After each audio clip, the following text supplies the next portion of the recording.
Let's look at an example of a quadratic function which has been presented in standard form. And by the way, some people will call that general form. So same thing, standard form, general form.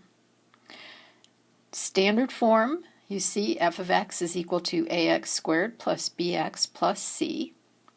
Now, one thing that you can do with a quadratic function in standard form is you can convert it to vertex form and then use the transformations that are apparent in vertex form to graph your formula.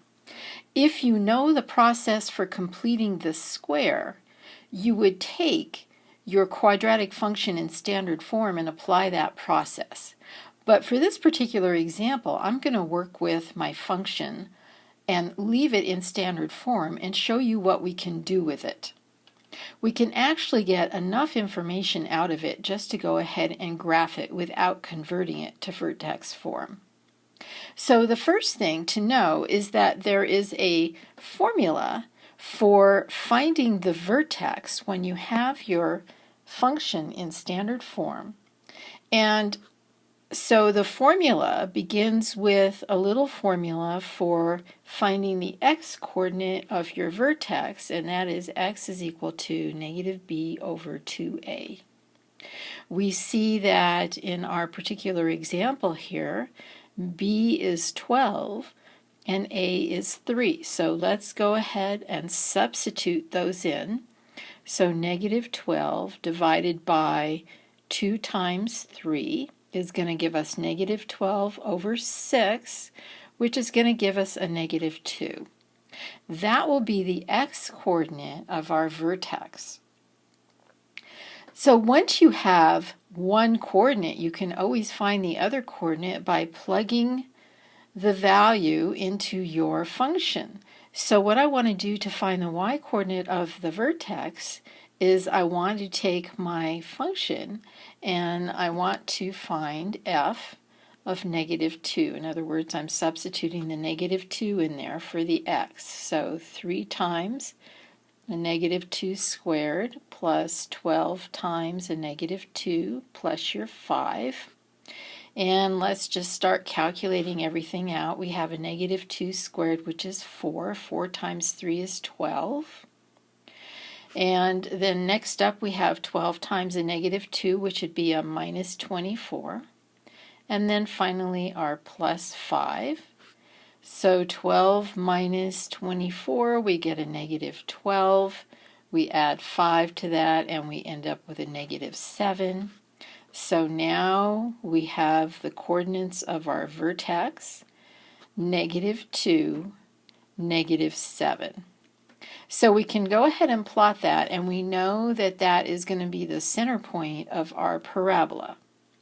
So negative 2, negative 7, I'm just going to kind of estimate.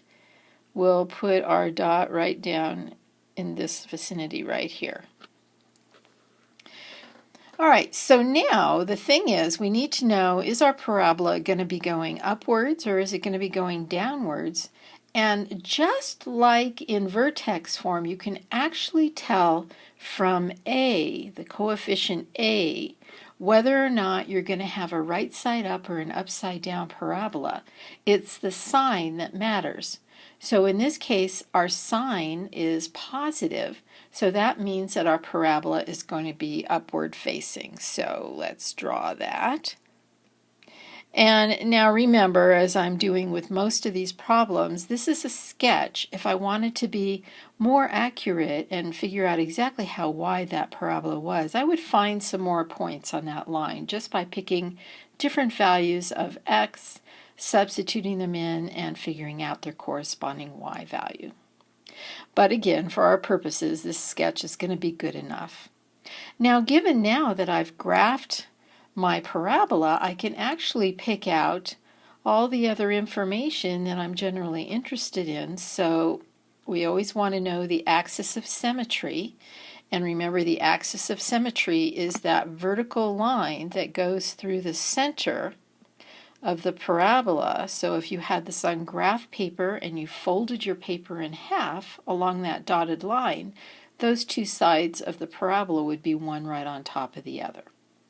So my axis of symmetry is always a vertical line, and it goes through the x-coordinate of the vertex, which is a -2.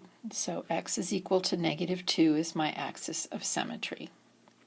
We're also usually interested in the domain and the range, and those will be pretty easy to find. First of all, for the domain, we know for all of our quadratics that our domain can be anything.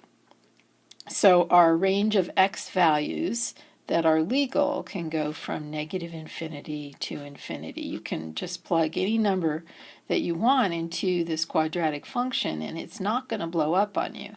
In other words, it's not going to give you something that's undefined.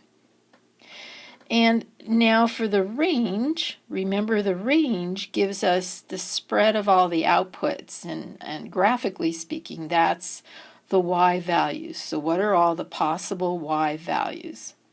Well, since we found the vertex at -2, -7, and that's the lowest point on our graph, that means our y value isn't going to be any lower than a -7. So that's actually the lowest we can go. So -7, and then we can go up forever, infinity. And there you have it.